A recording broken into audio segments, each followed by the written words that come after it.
Quorum ही पूरा करने के लिए आपको कम से कम 30 सदस्य होना ज़रूरी है, जिसमें इन्होंने स्वतः अपने आप को पशुपति कुमार पारस जी ने जिस कार्यकारिणी में इन्होंने अपने आप को राष्ट्रीय अध्यक्ष घोषित किया, मैं जानना चाहता हूं कि उसमें कितने सदस्य थे। नमस्कार, मैं हूं रंजीत झा और आप देख रहे हैं न्यूज़ पीआर।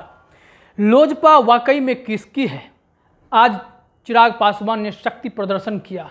राष्ट्रीय कार्यकारिणी के कई सदस्य वहां आकर के बैठे। चर्चा यह है कि 50 से अधिक लोगों ने इसमें भाग लिया। हालांकि अगर चिराग पासवान की माने तो लगभग सभी सदस्य मौजूद थे, कोई नया चेहरा नहीं था और सारे के सारे पुराने चेहरे थे। इनका कहना है कि दिल्ली और जम्मू कश्मीर को छोड़ करके हर एक जगह से लोग आए थे, स्टेट प्रेसिडेंट आए थे और इसके साथ ही साथ कई सचिव और महासचिव भी शामिल हुए। इतने सारे लोग थे, तस्वीरें भी दिखी कि बहुत सारे लोग वाकई में चिराग पासवान के साथ खड़े दिखे। इसके साथ ही उन्होंने यह भी जानकारी दी कि लोजपा में जो सारे लोग हैं इनके साथ खड़े हैं। संघर्ष यात्रा भी ये लोग निकालने वाले हैं। रामविलास पासवान की जन्म तिथि पर 5 जुलाई से यह सब कुछ शुरू हो जाएगा। कुछ लोग वर्चुअली भी जुड़े थे। थोड़ा सा सुन लीजिए कि चिराग पासवान ने एग्जैक्ट क्या कहा है। वो सुनने के बाद फिर हम आपको ये चर्चा कराएंगे, बताएंगे कि वाकई में लोजपा किसकी होनी चाहिए, संविधान जो लोजपा का बना है वो क्या कहता है। अभी जैसे ही मेरे पास पूरी डिटेल आती है मैं एग्जैक्ट संख्या आप लोगों के समक्ष रखूंगा, बट आप लोगों ने भी आपके कैमरे में वो विजुअल्स हैं। सिर्फ 2 स्टेट प्रेसिडेंट्स को छोड़ के, दिल्ली और जम्मू कश्मीर के 2 स्टेट प्रेसिडेंट्स को छोड़ के सारे स्टेट प्रेसिडेंट्स यहाँ पर मौजूद थे। अधिकांश फिजिकली ही मौजूद थे, कुछ थे नॉर्थ ईस्ट के, महाराष्ट्र के, कुछ हिमाचल के, जो कि वर्चुअली जुड़े थे। राष्ट्रीय अध्यक्ष सिर्फ एक को छोड़कर, रामजी सिंह जो हमारे लेबर प्रकोष्ठ के थे, उनको छोड़कर सारे राष्ट्रीय अध्यक्ष यहाँ पर मौजूद थे। अधिकांश यहाँ पर हमारे राष्ट्रीय महासचिव, राष्ट्रीय सचिव, जितने भी राष्ट्रीय हमारे नेशनल एग्जीक्यूटिव के जितने भी मेंबर्स हैं वो अधिकांश संख्या में, लगभग मेरी जानकारी अभी तक जितनी है 90% लोग यहाँ पे मौजूद थे। एग्जैक्ट संख्या एक बार जानकारी मेरे पास आती है तभी मैंने मीडिया के सामने रखा। और ये वही राष्ट्रीय कार्यकारिणी की बैठक है जो कि अक्सर आप लोग कवर करते रहे हैं। तो चलिए, आपने सुन लिया, ये चिराग पासवान की बातें थी। उनके अनुसार लोजपा के जो राष्ट्रीय कार्यकारिणी के सदस्य हैं वो अभी भी इनके ही साथ हैं, बैठक में इनके साथ आए थे और खुल करके अपनी राय रख रहे थे। चिराग पासवान ने संविधान जो लोजपा का बना हुआ है उसकी शपथ दिलाई, रामविलास पासवान की शपथ दिलाई लोगों को कि सब एकजुट रहें और संघर्ष करें, संघर्ष यात्रा निकालें। उन्होंने कहा कि माँ का आशीर्वाद इस बार मिल गया है, पापा तो है नहीं, चाचा का भी ऊपर हाथ था, वो भी अब हमसे अलग हो गए हैं। दरअसल सवाल यह है कि लोजपा वाकई में किसकी होनी चाहिए। सबसे पहले हम संविधान की बात कर लेते हैं। लोजपा का जो संविधान बना हुआ है उसमें क्या है, क्या कहता है उसका संविधान। संविधान कहता है कि इसमें राष्ट्रीय कार्यकारिणी का गठन हो रखा है और इसमें उसके राष्ट्रीय अध्यक्ष शामिल होते हैं, संसदीय बोर्ड के चेयरपर्सन शामिल होते हैं, इसके साथ ही साथ 3 उपाध्यक्ष, 14 महासचिव और 13 सचिव होते हैं। तब मिला करके लोजपा पार्टी की स्थापना होती है, राष्ट्रीय कार्यकारिणी का गठन होता है। इसमें इतने सारे मेंबर होते हैं, ध्यान दीजिएगा। राष्ट्रीय अध्यक्ष, संसदीय बोर्ड के चेयरपर्सन, 3 उपाध्यक्ष, 14 महासचिव, 13 सचिव, ये लोग मिलते हैं। इसके साथ ही साथ युवा प्रकोष्ठ, महिला अल्पसंख्यक, किसान, विधि, श्रमिक, खेल एवं संस्कृति प्रकोष्ठ, इन सारे प्रकोष्ठ के जो चेयरमैन होते हैं वह भी राष्ट्रीय कार्यकारिणी के सदस्य कहे जाते हैं और उनको भी इस भागीदारी में जो आना पड़ता है, शामिल होना पड़ता है, फिर जाकर के राष्ट्रीय कार्यकारिणी लोजपा का बनता है। अब बड़ा सवाल यह है कि कैसे पशुपति पारस ने 5 सांसदों के साथ मिल करके, कुल इंक्लूडिंग वो भी 5 सांसदों के साथ मिल करके लोकसभा के स्पीकर से मिलते हैं और ओम बिरला के पास यह जाकर के कहते हैं कि लोजपा अब हमारी है, हम संसदीय दल के नेता हैं और साथ ही साथ लोजपा के राष्ट्रीय अध्यक्ष भी खुद को घोषित कर देते हैं। पटना में इसकी बैठक होती है सूरजभान सिंह के आवास पर, बाद में वो पीसी भी करते हैं। लेकिन परिदृश्य देखिए, कहा जाता है कि कुछ ही लोग वहाँ पे शामिल हुए और अधिक से अधिक लोग को कहा गया कि वो वर्चुअली जुड़े या नहीं जुड़े, इसकी कोई गारंटी नहीं है।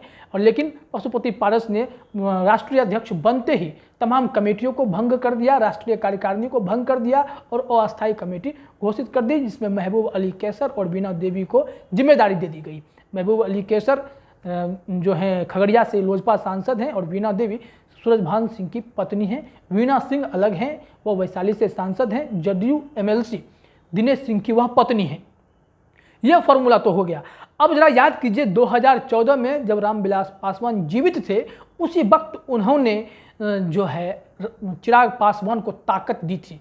उन्होंने चिराग पासवान को लोजपा पार्लियामेंट्री कमेटी का चेयरमैन बना दिया था और साथ ही साथ जो राष्ट्रीय कार्यकारिणी के सदस्य थे उस वक्त भी 77 सदस्य थे। जो 77 सदस्य की सूची थी, तत्कालीन महासचिव अब्दुल खालिक ने 30 जून 2015 को वह लोकसभा स्पीकर को और चुनाव आयोग को जाकर के सौंप दी थी, जिससे राष्ट्रीय कार्यकारिणी की जानकारी मिल जाती है और चुनाव आयोग को खास करके ये सौंपी गई थी ताकि चुनाव आयोग के पास ये डिटेल रहे कि लोजपा में जो लोग जुड़े हुए हैं डिसीजन मेकिंग में, जिनके वोट से, जिनके समर्थन से तय होगा कि राष्ट्रीय अध्यक्ष कौन बनता है, संसदीय बोर्ड का चेयरमैन कौन बनता है या अन्य तरह के जो प्रकोष्ठ हैं उसमें किसको कहाँ जिम्मेदारी दी जाएगी, इन सारे फैसलों को लेकर के। बाद में एक बार फिर से बदलाव हुआ। चिराग पासवान का जो लोग साथ छोड़ दिए उसमें चाचा भी शामिल हैं, तो दोनों गुट ने यह दावा किया है कि 2019 में भी चुनाव आयोग को एक सूची गई है जिसमें भी इतने ही लोग हैं, यानी 77 लोग हैं जो इन लोगों की सूची में, और दावा यह है कि यह 77 लोग पशुपति पारस के भी साथ हैं और यही 77 लोग चिराग पासवान के भी साथ हैं। अगर आंकड़ों पे देखें, तथ्यों को देखें, सामने ला करके देखें तो परिदृश्य यही दिखता है कि आज चिराग पासवान ने जो शक्ति प्रदर्शन किया है उससे लगता है कि रामविलास पासवान के असली उत्तराधिकारी और जो वर्चस्व होता है लोजपा में वह तो चिराग पासवान के पास ही है। हालांकि पद पे बैठे लोग जो सांसद बन गए उन लोगों ने इनका साथ छोड़ दिया, चाचा ने साथ छोड़ दिया, अन्य 4 सांसदों ने भी साथ छोड़ दिया जिसमें इनके भाई भी शामिल हैं। तो ये सारे लोग अलग हो गए। बावजूद इसके जब राष्ट्रीय कार्यकारिणी की बैठक होती है या फिर संसदीय दल का नेता चुना जाता है या राष्ट्रीय अध्यक्ष चुना जाता है, उसमें राष्ट्रीय कार्यकारिणी के सदस्यों की उपस्थिति अनिवार्य हो जाती है। तो जानकारी यह मिली कि चिराग पासवान के साथ 50 से अधिक लोग आए, कुछ लोग वर्चुअली जुड़े और 2 लोग जो दिल्ली और जम्मू कश्मीर के थे वह नहीं आए। महाराष्ट्र में जो लोग थे वो वर्चुअली आए। सारे लोग मिल करके चिराग पासवान के साथ खड़े दिखे। वहीं पशुपति पारस की जब बात हुई तो उनके साथ कोई दिखा नहीं। 8-9 लोग, जो कुछ सांसद इंक्लूडिंग, ये सारे लोग शामिल थे। इससे आप अंदाज़ा लगा सकते हैं कि कैसे कैसे ये पूरा हिसाब होगा। जैसे ही चिराग पासवान ने यह ऐलान किया है कि 5 जुलाई से वह संघर्ष यात्रा भी निकालेंगे, तो इसका मतलब है कि इनके साथ लोगों की संख्या तो है, संख्या बल तो है। जो जानकारी मिली थी कि कैसे पशुपति पारस जाते हैं और लोकसभा स्पीकर से मिल करके कहते हैं कि मैं संसदीय दल का नेता हूँ, लोजपा अब मेरी है। यह सवाल जरा सोचिए कि जब यह सवाल उठा तो चिराग पासवान ने भी सवाल किए और ओम बिरला से जाकर के मिलते हैं। वह कहते हैं कि सारा जिम्मेदारी जो है वो मेरे पास है, पार्टी को मैं देखता हूँ, पार्लियामेंट्री कमेटी का चेयरपर्सन मैं हूँ, तो फिर आप ये कैसे फैसला ले सकते हैं कि यह लोजपा पशुपति कुमार पारस की हो गई। या चुनाव आयोग में भी उन्होंने यही दलील दी है। उन्होंने कहा है कि हमारे चुनाव चिन्ह और झंडे का इस्तेमाल पशुपति पारस रोक दें। उन्होंने यह स्पष्ट किया है। उस वक्त जानकारी आई थी जब चिराग पासवान ने सवाल खड़े किए थे लोकसभा स्पीकर पर। उन्होंने कहा था कि लोकसभा में किसी पार्टी का संविधान नहीं चलता है, ना ही लोजपा का कोई संविधान चलेगा। यहाँ पर लोकसभा का अपना संविधान है, हम संविधान के तहत ही कोई फैसला लेते हैं। हमारे पास जैसे आए, हमें सही लगा, हमने निर्णय ले लिया, उन्हें मान्यता दे दी। लेकिन सवाल यह है कि अब क्या होगा।